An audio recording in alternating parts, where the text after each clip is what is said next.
Yeah, I've always kind of been a bungee jumper at heart, and in a sense, not that I'm the world's biggest risk taker, but like I said, I think God gives us certain gifts that are transferable. If you don't know Excel, I can teach it to you. If I don't know PowerPoint, you can teach it to me. Skills are transferable. What's not transferable is the talents that you come with. I can't teach you to be gregarious or love to speak in front of an audience. Those are things that you're born with. So what I tried to do was, okay, there's got to be a way that this recruiting stuff. The reason why I think I've been a good recruiter and have been able to have teams, global teams and all that, is because what you see is what you get. And I think that if you have the right talent for something, I can help you further those talents. So you can. I think it's easier to go from good to great than from mediocre to good. And Mm. there's a lot of people that are really good out there that just don't know how to get that extra gear, get to great. And I take a lot of pride in that. And if there's one thing I can take with me of my 30 years in talent acquisition is that the people that I hired really good people that were even better than I was. And now they're running the show. I look back on my LinkedIn profile and I see Diego and I see Erica and Hema and folks like that are now running Latin America talent acquisition. And I love to take satisfaction in that I had some small nugget of in their growth. So the whole transition to real estate, what I did was it got to a point where I said, okay, Pierre, get off the pot. All right, you've Yeah. been thinking about this for so long. You have no excuse now. You've made enough money. You have your 401k there. When are you going to do this? And I said, I'm going to do this now. And it took my manager coming to me. She was the chief HR officer at a big company, wanting to give me yet more responsibility. And I said, you don't understand. I'm trying to throttle down here. I don't want any more. That's not really what, first of all, I'm a Christian. I'm a husband and I'm a father. Those are the three things that define me. My work has never defined me. It's just been something that I do. So I said, how do I transition and how do I tell this lady that not only am I not gonna take this, a new and improved role with more reach and scope, but that she's given me the nudge to just take the leap. And I prayed about it for many, many, many months, maybe even years, to find when was my exit ramp, when was the most propitious time to leave. And this happened in December 2023. And I said, I think this is it. So after I said, yeah, I think I'll think about it. I may take that. I slept on it, talked to my wife, and she looks at me like, come on, really? Really? Is this what you want? She always slaps me, around a little bit. And I said, no, you're right. So I called her right back. Can we talk in the morning? And she goes, well, what is it? And then I resigned on the spot. Wow. I think I left like $25,000 on the table because had I waited a couple more months, my stock would have hit and I would have gotten some money. But this was a time. This was a time. And I said, okay, I am going to do it the opposite way. A lot of people look for real estate to build towards something so they can quit their job. Since Yeah. I'm Soft older, landing. soft landing. Since I'm Yeah. older and I had some savings, I said, all right, let's put it to the test. I think this is going to work. Let's do it. And then Burn the I boats. burned the boats. And I said, but I don't know how to go about it. And look, trust me, I've looked at a lot of YouTube folks. And if there's one thing I do is I analyze talent and I read people well. And this is not a plug or anything. It's the truth. I've told you before. I came across your thing and there was something different about your spiel that it made me just book a call right away. Mm. And I said, okay, there's something that this guy's doing that I think is different from what everyone's saying. I think you were ahead of the curve because you were talking about investing in other geographies, not the prototypical, Joshua Tree, Smoky Mountains, that kind of thing. And I go, I'm seeing that. How does he do it? And that's really what piqued my interest. And that's when I made the jump. So I didn't have anything. I had the two cabins, one in Bryson City and one in Maggie Valley, both in North Carolina, because that's what I knew. But I knew that 6 years later, after buying the first one, I wasn't going to be able to cash flow the same way because the world had changed. Mhm. And rates have gone up and prices, of course, as you know, had gone up. So how do I make this work? Yeah. And that's really what sealed it for me when I spoke with you. I said, I think he's onto something. I'm going to jump in. Yeah. Well, first off, it says a lot about Margaret that she was willing to support you and say, you know what you want to do and stand behind you, even though she was still working at the time, right? She still was. She still was Yeah. working, and that was kind of the, you always have to have a why. I think you asked me in there why I did this or whatnot, Yeah. and my why was really to get her out of her job, which she did Yeah. this summer. And it's amazing because soon after that we had our grandkid, and it's a blessing because now she can hang out and Yeah. be the helicopter grandma, and all that stuff. But she was the one that kind of always sees, because you're hardwired to want to work, and no, you're in your 50s. How the heck am I going to retire if I quit now? And what are we going to do about medical?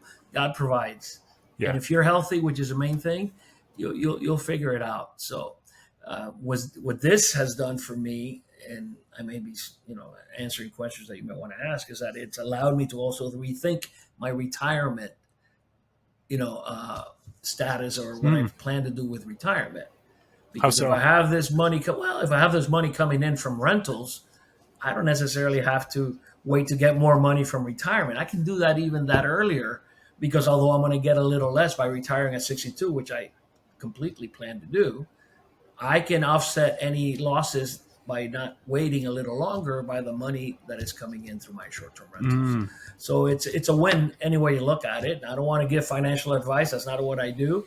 But like heck, this has opened a brand new world of opportunities.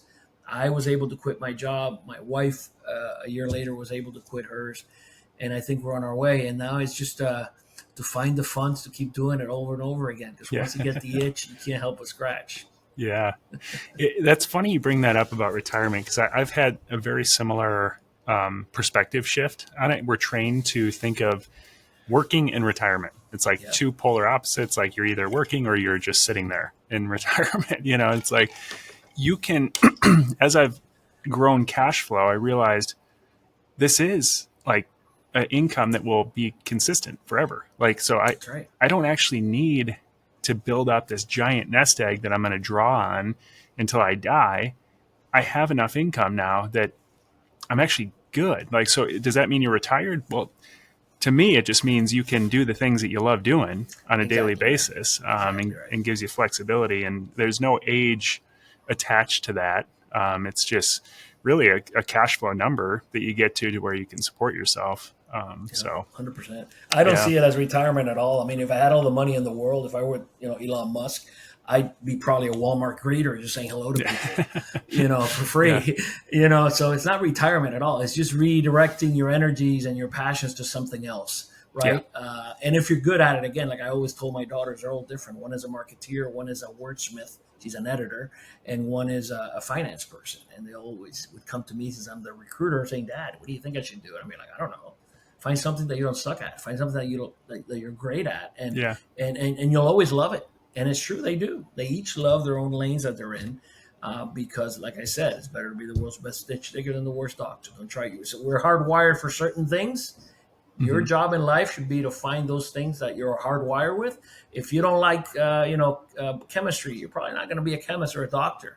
If you are really bad with spelling, you're probably not going to be a writer. But if you like spreadsheets and numbers and you save, and you're probably going to like finance and accounting. So that's about the extent of the advice that I gave them, and then just they pursued their own passions. So that's what retirement is for me. It's not retirement. It's really redirecting your energies and your stored energy into something else that you really love doing. I love this. I love, as you know, I'm on the calls that you have, every Monday, hmm, because I don't have all the answers. I used to work for Gallup, the Gallup organization, the polling company, and they used to have a survey question that said, "Would you rather know all the answers to all the questions, or would you rather know the experts and the people in those fields that have the answers to the questions?" I submit to you the latter is better, is to have access to people and learn. And I think through those calls we learn a lot, because we learn what other people are doing, the successes that they're having, and it makes our journey a lot smoother, a lot easier. yeah. Yeah, I agree. And I'm always learning as well. And the goal is always just to improve from where you were yesterday. So for you, I'd love to hear more. And I think the listeners would love to hear more about the actual deals that you've done. Like, how did you pick then the markets that you've decided on and the types of properties and that sort of thing? Yeah. Well, it's always easier to work in your comfort zone, right? So most people by nature would just say, well, I know Florida. I live in Florida, by the way, in Orlando, Central Florida. And to venture outside of that perimeter, like maybe outside of Jacksonville or South Florida, Miami, it's kind of difficult, right? Because that's an unknown. You don't know anybody there. You don't know the markets really well. Although nowadays it's a lot easier with the information that you get on the internet and that kind of thing. But I in my case, I just decided, I didn't know. I mean, when I had my two cabins, that's the reason why I bought them like within 45 minutes of each other, because hey, I like it here. We like the mountains. If we make a little money, let's do it. Let's do it. But then I got to thinking, and I said, I'm investing a lot of money in these places that I could otherwise deploy somewhere else that would give me exponential growth on that money, cash flow. And when I came across your program, what it really did for me is it took away that fear, because I tell you, we can use the analyzer tool that we use in the program, and I went back in time and I plugged in that analyzer into the properties that I had, and I think I've told you this before, but I was within like $50 of what the analyzer spat out and told me that was going to be. And I'm like, this thing works. So I'm not going to worry about the geography. I think if I have a good cleaning crew, and I get it, that you should leverage your cleaners and your handyman, I get all that. But I was able to bypass that and those fears and trepidation by knowing that this is repeatable. If you know how to analyze them, you know how to spot them, and you do your due diligence and your pro forma and you look at everything, the sky's the limit. So that said, okay, the whole country's open to me now. Let's go.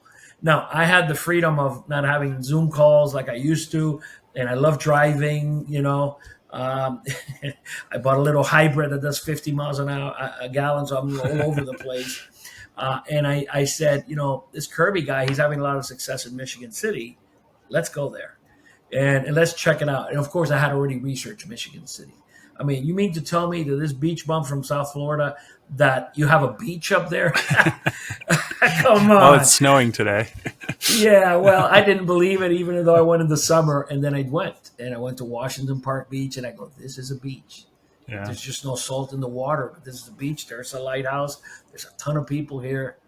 Why don't more people know about this? And I said, let's keep it on the I don't know, but I went up there and I looked at a couple of properties, and you were nice enough to meet me in person and talk me through the whole. I just wanted to make sure that what I was looking at was legit. Mm-hmm. And after almost a year being there, the numbers are trued up. I mean, I'm getting what I was supposed to be getting, even though I've made some mistakes because I'm still learning the market, right? Like with pricing and all that kind of stuff. So the sky's the limit. So that's one. Then by the same token, I was like, okay, well, hey, I'm not going to sit on my butt, because if there's one thing I've learned is that when you have something, act quickly. I think a lot of people fall to, paralysis by analysis. Yeah. And they're always wanting to vet, dot the I's and cross the T's, and they wait. Next thing you know, it got snatched up and you don't have that property anymore. So the one in Michigan City, quite frankly, I put the offer on it without seeing it. I showed up because I felt confident that it was gonna work out. Yeah, I showed up for the inspection, and then that's it. We ran with it. After that, I went ahead and purchased one in Savannah, Georgia. This is all in the span of 1 year. Yeah, I had 3 properties, and I'm looking at a 4th. And Savannah was another market that we like. Savannah, it just happens that's icing on the cake. But it's not too terribly far from here. It's in Georgia.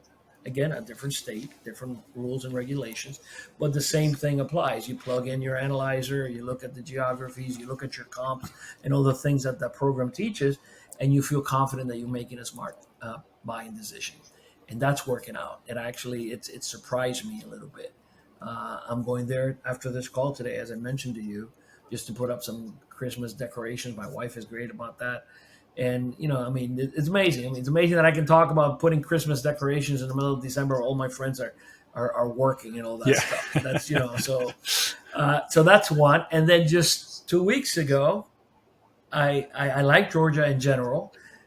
And I decided that Columbus, Georgia.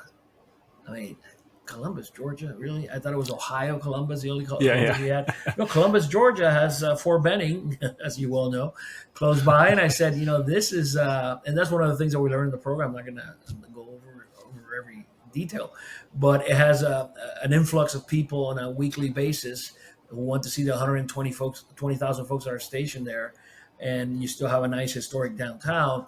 So I found one that was in a sweet spot that has an additional dwelling unit in the back.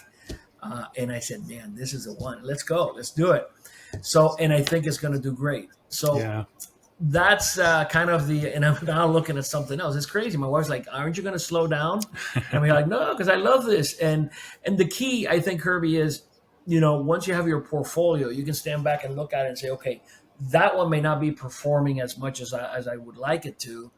Let's play Monopoly. That's what I did with the one in Bryson City, my first one that I ever bought. Yeah. It had appreciated quite well, and it gave me the ability to then spend and those dollars in other properties down the line. So you So you can't turn go it wrong. into from lazy equity sitting in your property to cash flow then on a monthly 100%. basis. Yeah. 100%. And if you look at I think I read somewhere that 90% of the billionaires in the world have become billionaires through real estate. So I know there's the peaks and valleys and dips and all that stuff, but if you look at real estate on a line, over 10 years, it always appreciates. So we know that we make money through cash flow, which is first and foremost extremely important, especially in my case.